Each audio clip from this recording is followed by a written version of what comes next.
Hey, guess what, everybody? The Oakland A's are the hottest team in baseball. No, really. You are Locked On MLB, your daily MLB podcast. Part of the Locked On Podcast Network, your team every day.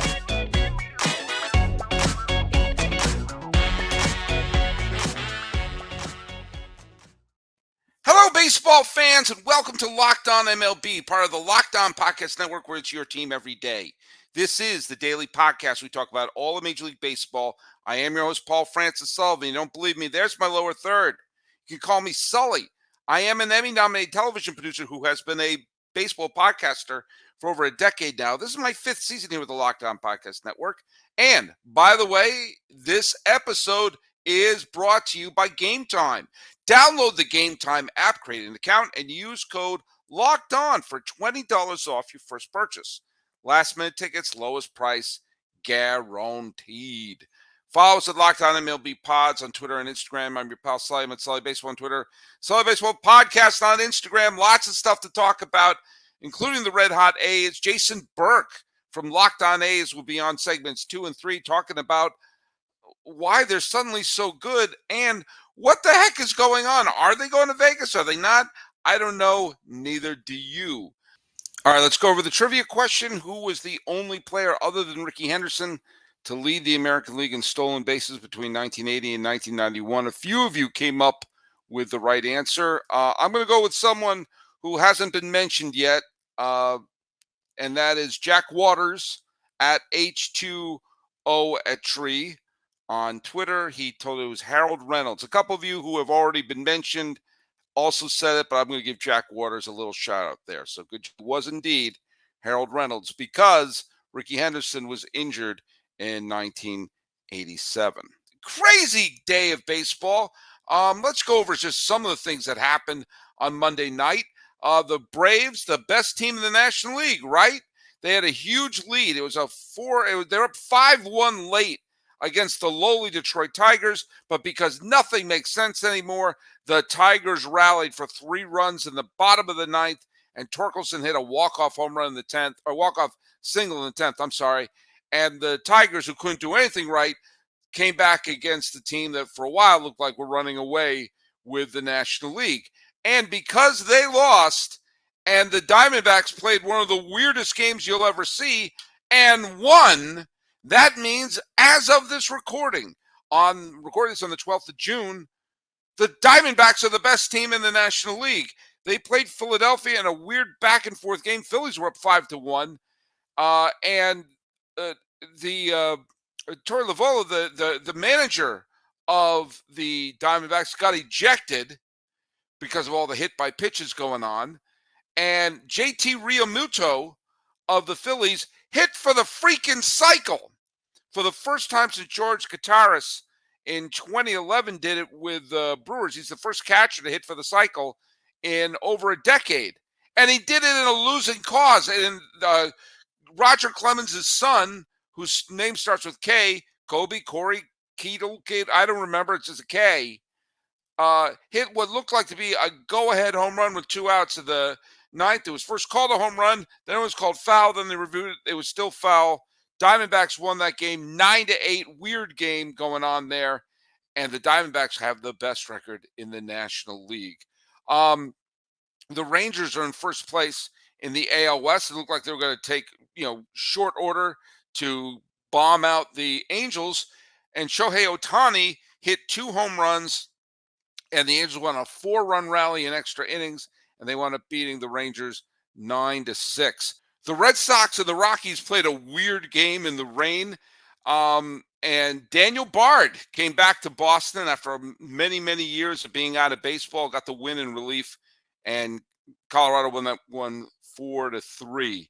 There are other games. There's the Mariners blew the roof off of the Marlins in their game, and a strange, weird, wonderful game that just shows you that baseball is the greatest game of them all. All due respect to the NBA, congratulations to the world champion Denver Nuggets. Fine, hope you have fun. But no game can compete with baseball in terms of finding a hero you're not expecting and throwing them in the center. The Reds and Royals, the Reds who are still have a losing record, but are filling their team with young players in their farm system. The latest player to come up from the farm was a guy who's actually had an ERA over 9 in AAA, but had great stuff. Ricky Karcher. The Reds used every single pitcher short of Mario Soto in the game against the Kansas City Royals. And when it went into extra innings, they had a 5-4 lead. They had to turn to Ricky Karcher, not Randy Karcher, sorry, Ricky Karcher, who made his major league debut in a save situation. And because we got the stupid Manfred rules, starting with a runner in scoring position. And the first few pitches he threw were right out of Nuke LaLoosh in Bull Durham. In fact, one of the few strikes he got was because he threw it high and tight, and the poor batter, I think it was Bobby Witt Jr., I don't remember, it was on the Royals, may have been Freddie Patek, basically held the bat up as self-defense and ricocheted off the bat. The balls were going all over creation. However, a pitch clock violation from the batter gave him a moment to gather his thoughts, and he came back and he got the last 3 outs. And Ricky Karcher made his big league debut and earned the save. And it was just so much fun because he was so wild and so out of control and yet held on. And the Reds who were there were so thrilled for him. They were all lined up watching him do the interview where he said, "Holy," and something that rhymes with spit in the middle of his interview. He wasn't the most eloquent interview. I know we're making the Nuke LaLoosh comparisons from Bull Durham. He didn't learn the Crash Davis interview techniques that Nuke LaLoosh learned in that movie. But it was the first time since the 1930s that a pitcher earned a save in their big league debut. How long ago was that? The save wasn't even an official stat back then. But it seems like everyone the Reds are bringing up is making the team a little bit better. So Ricky Karcher was the feel-good story. And the weirdest story of all is going on in Oakland. The A's were facing a gauntlet with the first-place Pirates, the first-place Brewers, and now the best team in baseball, the Rays. So naturally, a team that people were wondering were going to lose 130 games maybe are on a 6-game winning streak against really good teams. And today, the A's went up against the Tampa Bay Rays, say it with me, the best team in baseball, and they got Kapirian pitched well. Waldachuk got the save. This was no cheap save. He threw the final 3 innings of a 1-run game against the best team in baseball and got the save. And with that, the A's, are they still in last place? Yeah. Are they still probably going to lose 100 games? Probably. But guess what? They're only like a game or so behind Kansas City. So this notion that they were going to be one of the worst teams in the history of baseball, they may not even be the worst team this year. And all the people who circled the A's on the calendar saying, "Oh, that's an easy win, that's an easy win," has been an easy win so far. And this is exactly why I thought they were going to be better than people were prognosticating at the beginning of the year. I said there's going to be a bunch of games where people think, "Oh, here comes an easy win," that the A's are going to take. If you don't believe me, ask Pittsburgh. You don't believe Pittsburgh, ask Milwaukee. Don't want to believe Milwaukee, ask Tampa Bay. All the A's have to do is split the next 2 games at home, and they would have faced the gauntlet of Pittsburgh, Milwaukee, and Tampa Bay and walked out winning all those series. The A's are a strange bunch, and we don't even know where the hell they're going to play. Now, Jason Burke of Locked On A's is stopping by for the final 2 segments of today, and we're going to talk a little bit about the fact that they're playing better and the fact that, well, you know what? We don't know where they're going, and there may be some cracks in the armor for the, inevitable move to Las Vegas. But do you know what? If you're an A's fan, get tickets. Buy tickets. There's going to be a reverse boycott coming on soon. Jason's going to describe that, which means lots of A's fans are going to be buying tickets. If you're going to buy tickets, may I recommend you use Game time. Buying tickets to your favorite events should not be a stressful thing. Game time is the fast and easiest way to buy tickets for all the sports, music, comedy, and theater near you. With killer last-minute deals and their best price guarantee, you can stop stressing over the tickets and start getting hyped for all the fun that you're going to have. They got flash deals. They got last-minute tickets. Easy to find and buy tickets for every kind of event, and you get images of seat views with the lowest price guaranteed. Game time guarantee means you'll always get the best price. If you find tickets in the same section and row for less, Game Time will credit you 110% of the difference. And you can get the image of your seat before you buy in a matter of seconds, 2 taps, and you're set. Tickets are sent to your phone, so you don't have to fumble around for those emails. So snag the ticket without the stress with Game Time. Download the Game Time app, create an account, and use the code LOCKEDONMLB for $20 off your first purchase. Terms apply. Again, create an account, redeem the code LOCKEDONMLB for $20 off. Download Game Time today. Last minute tickets, lowest price guaranteed. All right, I've been teasing this episode for a couple of days now because Jason Burke and I have been playing a little bit of direct message tag back and forth. But you know what? Unfortunately, some of the stuff we're going to be talking about are a little bit evergreen. But Jason Burke, welcome back to the show, the great host of Locked On A's. Thanks for finally locking me down, Sully. We are finally in the same place at the same time and get to talk about some fun stuff. Yeah. So, by the way, we're just full disclosure. We're recording this on Sunday, and I don't get a chance to say this much. I don't know what's going to happen on Monday. Do the A's play on Monday or no? They do. They got 4 games coming up against Tampa Bay. Okay, well, I want to say this. This may not be the case by the time this drops, but while we're recording this, I want to be able to say that as we're recording this, the Oakland A's are the hottest team in the American League. Damn straight. They're still searching for win number 20, but they are pulling up real fast on the Kansas City Royals right now. I believe it's 1 game back of the Royals for the second worst record in baseball. Just, a week ago, the A's were flirting with the Cleveland Spiders territory, and now they might not even be the worst team this year. So things are growing great. Do you know what the funny thing is? At the beginning of the year, our friends over at Locked On Angels almost crawled through my screen like the girl in the ring to clobber me when I said that I think the A's were going to be better than the Angels. Now, I admit saying that was an act of madness. However, my reasoning behind it, I did not think the A's were going to be a good team. Yeah. But I said there was going to be a bunch of times during this year that teams are going to look at the A's on the schedule, say, well, there's 3 easy wins there, take them lightly, and walk away going, how the hell did we lose that series to the A's? And we've seen when the calendar page turned to June, they have become the team that I thought they were going to be, which is not a good team, but pesky, getting hits when they need be, taking first to third when need be, and winning games that make the other side go, we lost? That's exactly it, yes. And you were for the first third of the year when they were on pace to somehow lose 170 out of 162 games. There were a bunch of games. Okay, there's a bunch of games where they just had the doors blown off the dump. But there were also a bunch of games where they lost in extra innings, or there was a bullpen meltdown. That I remember thinking, if a thing bounced here or there, they could have won a game or 2 in that series. And so they are becoming now the team I thought they were going to be.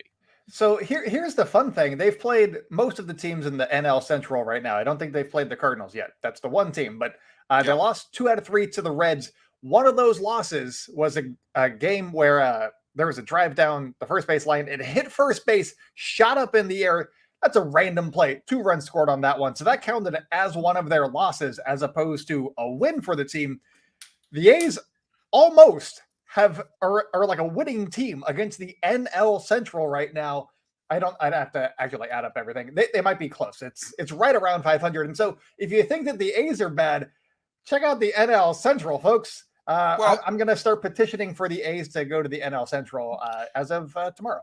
Well, keep in mind, as of this recording, now for all we know, they got clobbered by Tampa Bay. They probably will, but I'm but flying high right now because I haven't been able to all season. But they've won 5 in a row. Yeah. Any team would be happy with a 5-game winning streak. Mm-hmm. And they did it against 2 teams that were either tied for first place or in first place by themselves when they faced them. And here's the deal. They took 2 out of 3 from the Pittsburgh Pirates, 3 out of 3 from the Milwaukee Brewers. If the National League Central comes down to the Pirates and the Brewers, and only a couple of games separate them, they are going to look back to early to mid-June and say, remember when we were all at home facing an A's team that were conjuring up memories of the Cleveland Spiders, and we couldn't win that series? How the Brewers couldn't win one damn game? I tell you, people have forgotten these. If it comes down to Milwaukee and Pittsburgh down to the last few weeks of the season, but you and I will remember that the A's looked like the Washington Generals. They were so bad. And they took 2 out of 3 from Pittsburgh, who were flying high, who were thinking like, oh, we got this. And then the Brewers are like, oh man, the A's beat the Pirates. Come on, now it's our turn. And then boom, boom, and did I mention boom? And here we are. I've got 2 things for you. The first one is, before they went out on this 9-game road trip, I said on my show, the A's are going to win this road trip. They're going to go 5-4 on this road trip, which is insane to say. Yes, they had 12 wins on the season. I said they were going to go win 5-9, and they did. I didn't think that they would sweep the Brewers, but I thought that they'd maybe win a game or 2 against Miami. They got swept by Miami, but regardless, they still did it. So look at my insanity paying off finally. It's because they had won 2 games against the Braves, and I was like, you know what? I'm flying high. They're gonna start a win streak now, and lo and behold, holy crap! The other thing, if you're a Pirates fan or a Brewers fan, don't feel too bad. Well, maybe not. Pirates, disregard them for now. The Brewers maybe don't look so bad at this one, because the only team to sweep the Houston Astros last year en route to their World Series championship was the 2022 Oakland Athletics. So, hey, look at it as maybe a good omen for your team. I know that they also got swept by the Tigers, but hey, let's see if that trend holds. Well, we're going to see, because this is they're going to be playing the Rays, but and the Rays are playing this season as well. They've been on the good side at the same level that the A's have been on the bad side. But yeah, at this point, let's see. I'm going over to the wild card situation here. 3 games in the loss column separate the A's from the Royals. You're right. There's a chance this went from a historically horrible team to there's a worse team in baseball. Yeah. It's wild how quickly it turned too. Obviously, everybody's always like, "Oh, they're on pace to do this." I'm like, "Yeah, if they keep winning 6 games a month, it's not going to go well." But hey, maybe they could roll off 5 at one time, and then all of a sudden, the trajectory is a lot higher. So that's kind of what we're looking at right now. And obviously, Tampa Bay's a good team. They got the Phillies coming in after that. I don't know how this homestand's going to go. Well, the Phillies are completely unpredictable. Completely they're unpredictable. wild. I mean, there's some days they look like a minor league team, and there's some days they beat the snot out of the Dodgers. I mean, there's no rhyme or reason with this Phillies team. I mean, weren't they kind of like that last year too? They just kind of put it all together during the playoffs, and you know, I was rooting for them. I like that team, honestly. I'm excited to go to a couple of those games this coming weekend, so that'll be fun. Well, there's a Philadelphia A's connection, obviously. And by the way, this is a preview for an episode that's going to be coming up in the next couple of weeks, where your pal Sully is going to be trying to answer the question, why was it that the A's moved and not the Phillies?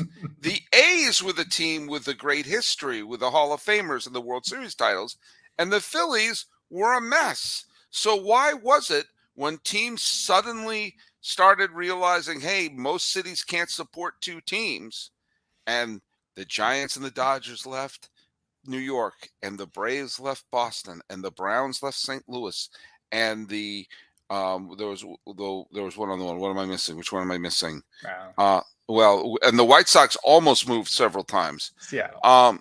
And the Cubs never really were going to move, but it's weird. But there was a weird series of events that happened that at that moment when teams were looking for other places to live was one of the few times in history that the popularity of the Phillies overtook the popularity of the A's.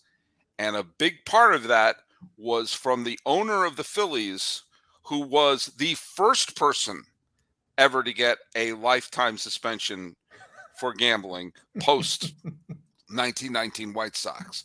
But the seeds that he planted of putting his own money behind the team led to the Phillies getting to become a pennant contender, and the fact that the A's had a version of King Lear happening involving a king who would not step down and his three dumb sons trying to take over the team. And a combination of King Lear and Weekend at Bernie's took place with the A's in Philadelphia, which resulted to them moving to Kansas City. That is all-time winningest manager King Lear to you, sir. That's true, but it's also should have retired in the early 1930s and managed until he had trouble remembering even the lineups that he was writing at the time. The Phillies should have been the team to move, and the A's should be an institution in Philadelphia. Instead, they are vagabonds, and it's that vagabond nature that we're going to be talking about in segment 3. We're here with Jason Burke of Locked On A's. Now, Jason, two unpleasant things. I figured we'd start talking about winning A's teams. Yeah, because you buttered me up. We don't get a chance. We don't get a chance to talk about that much this year. I have been following this mess very closely ever since they thought they were going to move to Fremont or San Jose. I still think it's a crime that they didn't move to San Jose. I still think it's borderline collusion that the Giants have territorial rights of San Jose. That's where the A's should be playing. No offense to the East Bay, okay? And Fremont was a nice little compromise. Building a new ballpark in the parking lot. Howard Station. What is the college that they were going to do? Mills College? What was the Laney College? Laney College. Thank you. I knew there was some East Bay college. I knew it wasn't Cal State Hayward, but or Cal State East Bay, I think is what they call it now. They were trying to move it all up and down, do everything but be in the quad at Berkeley. They did everything but have it at the Skywalker Ranch. Oh, that would have been fun. Wouldn't that be awesome? Skywalker Ranch. Think about this. It would have it look like the Rebel base. It would have been amazing. Would have been amazing. They do not like trespassers at Skywalker Ranch. No, that's true. Red 5 standing by. But so I've been following this pretty closely, and even I'm thoroughly confused by what's happening now. You know, I've made it clear I don't want them to move, but I've also know I'm screaming at the tides, and it looks like a move is going to happen. If they had to move, I felt a move to Portland or Nashville made more sense because I think Las Vegas is a horrible place to put a Major League Baseball team. No offense to the good folks at Locked On Vegas Knights who were guests on the show, and they were very enthusiastic. Obviously, they live in Vegas. They want to see a Major League team there. I get it. I think Vegas is a horrible place to put a Major League team. But what's happening now? I thought things were a done deal. With Las Vegas? You thought that it was a done deal? I mean, it's wild. I have actually watched all of these legislative hearings and sessions, and let me tell you, they're not fun.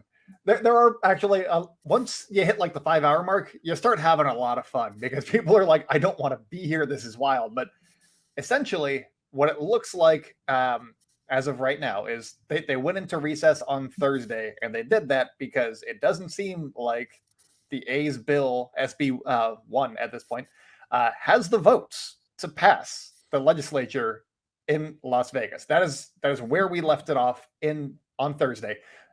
They're working on amendments over the weekend, which could get a lot of, enough people to yes on this bill, but there's some good pushback on this bill. There's also some supporters of it, obviously. So I think it was John Ralston of the Nevada Independent. They are a nonprofit news organization over there. They do great work.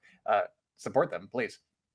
But he says that he was counting up 8 yeses, 8 no's, and then 5 in the middle. You need 11 votes to pass this thing. And so we'll see if the A's actually step up and do the things that they are saying that they're going to do, and if they will put that into the bill. That is the big question right now: is will they do that?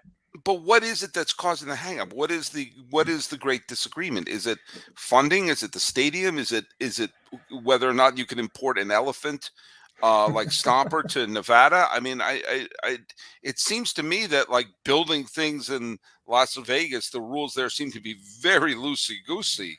They had a pirate ship in there, for God's sakes.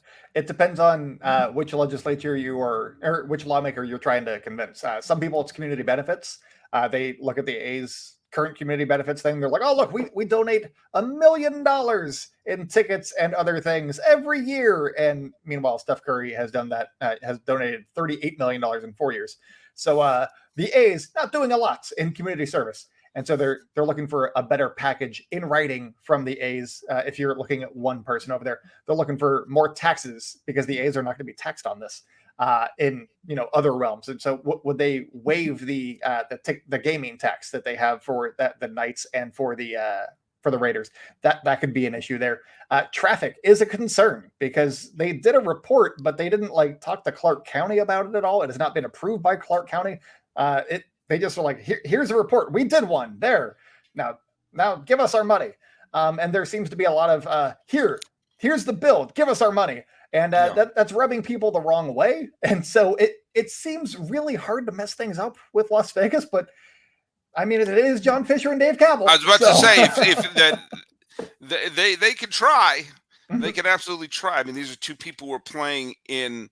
This is a team that was playing in one of the absolute wealthiest parts of the country, and one that was filled with just big budget technology. I mean, I worked in the tech world for a while. The money that's flowing in the Silicon Valley and the Bay Area is unbelievable, and some combination of Cisco, Oracle, all these names. It was going to be a couple of proposals were called Cisco Field. It was interesting. I was working at Cisco during one of those proposals, which I think was the one in Fremont.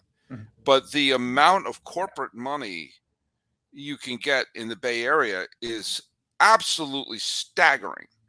And the fact that they couldn't put together some sort of a deal for, luxury boxes, have it be the place where you wine and dine. I mean, it just seems so open for that. And now they're screwing up the place where you could build anything. So here's one, if you're looking for a reason to hope for this bill not passing. The amendments, we'll see what the A's do on that. But it seems as though potentially they're trying to wait out the governor, Joe Lombardo, because there is a rule. I read the parts of the Nevada Constitution. And there is a rule there where if a bill is passed by both houses within the regular session, it has to be signed or vetoed by the governor within 5 days, or it becomes law. In a special session, it has to be done within 10 days.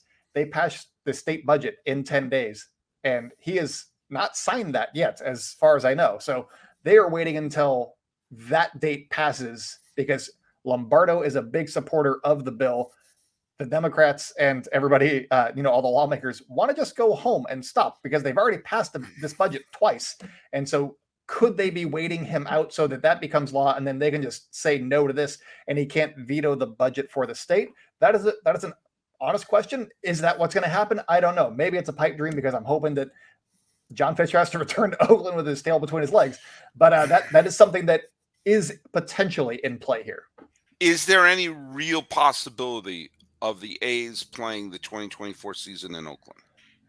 If they are, maybe. I don't know that John Fisher has a plan for what they're going to do if they are going to Las Vegas.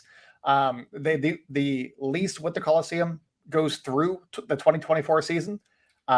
So if you're going 25, 26, 27, those are those are the 3 years that you do not have a lease with any major league ballpark, and you don't have a place to play. You could play at the minor league park, but is 3 years in the scorching sun on a field that would have to be converted to turf to handle both the AAA team and their major league team, is that a thing that the players union is going to be okay with?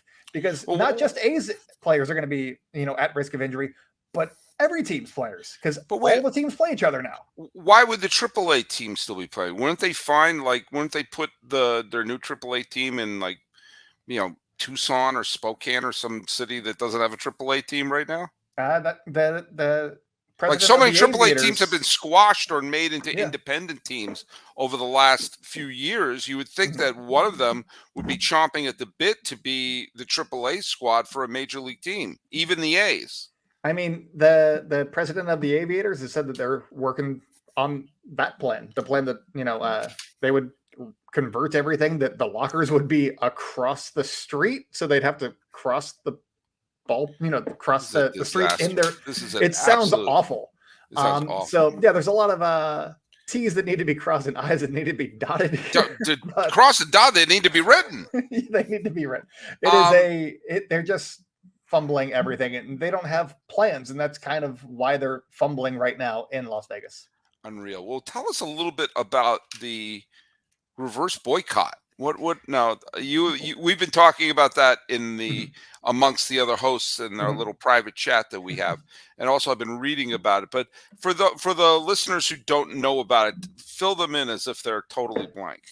The reverse boycott, A's fans feel like they're always to blame, because that is how the national media, that is how local media has always blamed it. Like, oh, there's nobody at these games. What's going on? And that narrative has started to change since the owner, John Fisher, has decided that he wants to go to Vegas now.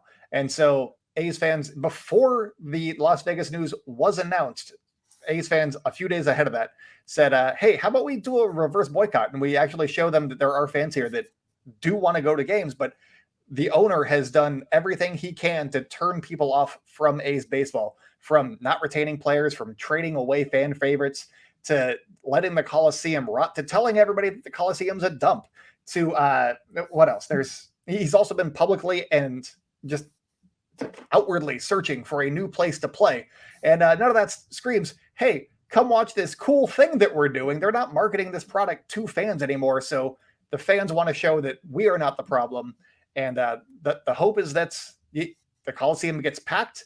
My guess is, as of right now, we're looking at probably 20,000 fans, which may not seem like a lot. And I know that. But when you think about, to buy a ticket, you have to give money to John Fisher. That is a big turnoff to a lot of people, as he's trying to rip the team away from the city that they have called home for so long. And also, they're drawing 3,900 fans on Tuesday nights. So if they draw 20,000, that is a big victory, I would say, because 5-6 times as many fans as they're usually getting. Mm-hmm. That's a big deal, I would say. So that is what we're seeing. That's the message right now. I've said on this show before, I love going to Oakland A's games.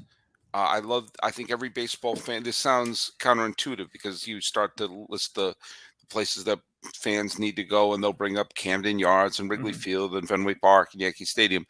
I think you all got to go to a game in Oakland because it's baseball on a Bunsen burner. It has none of the pomp, circumstance, and flash. It's just baseball fans, and the fans who show up there. Is it 35 to 5,000 people? Yeah.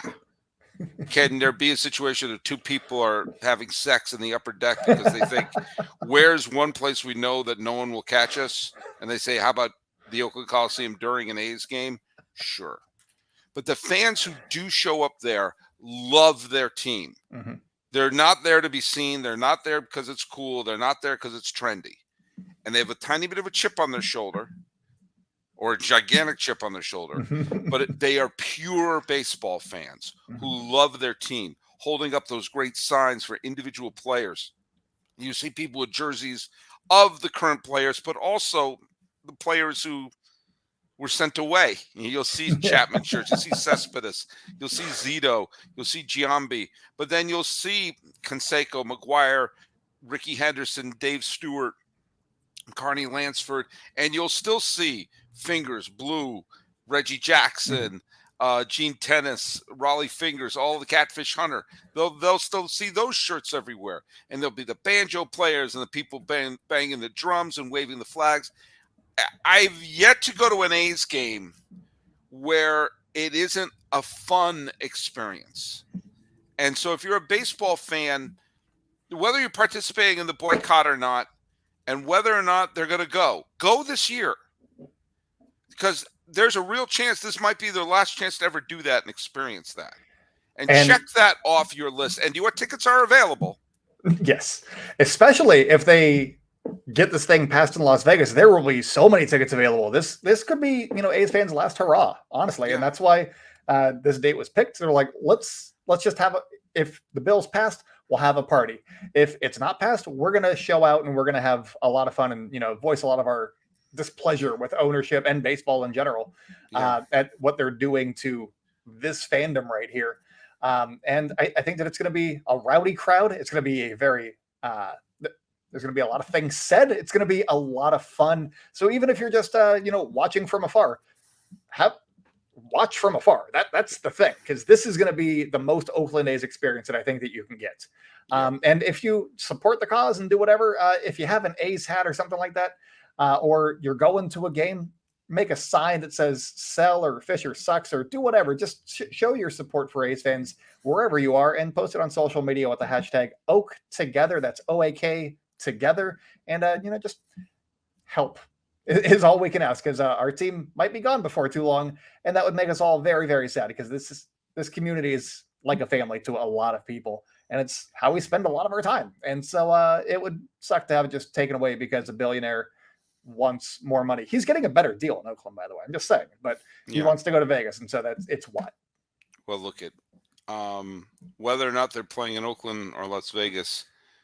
Listen to Locked On A's. Jason Burke is there. He's got a 18-month-old who has never seen the A's in the World Series in his lifetime. So his entire, I've never seen the A's. I mean, I was 4 when they did it. I do not remember that was the year. It's the rule of 7. That's the rule of 7. They don't count till you're 7. I was a senior in high school when the A's won the World Series. So, well, Jason Burke, tell people where they can listen to your show. It's at Locked On A's on Twitter and Instagram. It's on, YouTube, wherever you like to hear podcasts. It's just at Locked On A's. I'm at by Jason B on Twitter. And check out Inside the A's for more A's news, insight, and analysis coming your way whenever A's news happens. It's at Inside the A's. I also got a little way to vlog, I guess. I got a little portable microphone and a little Steadicam, and I'm going to be capturing what I can on Tuesday for the reverse boycott. So make sure to check out, all those sites. Follow us at Locked On MLB Pods on Twitter and Instagram. And you can follow me. I'm your pal Sully. I'm at Sully Baseball on Twitter and Sully Baseball Podcast on Instagram. And let's have our trivia question for today. The trivia question is, because we talked a little bit about Connie Mack, who had been a manager for all those years. Who is now you don't you answer it, Jason. The first person to send me the correct answer at Sully Baseball on Twitter or on the YouTube channel. Who is the only manager to manage a team to the postseason in 5 different decades? 5 different decades. That's the first one. Send it to me at Sully Baseball. So, talking about the Monday games and the fate of the A's, who very well may have lost by the time this is dropped, which is a rare occurrence for this year. This has been a Locked On MLB, Locked On A's crossover. He's Jason Burke. I'm your pal Sully. Thank you for listening.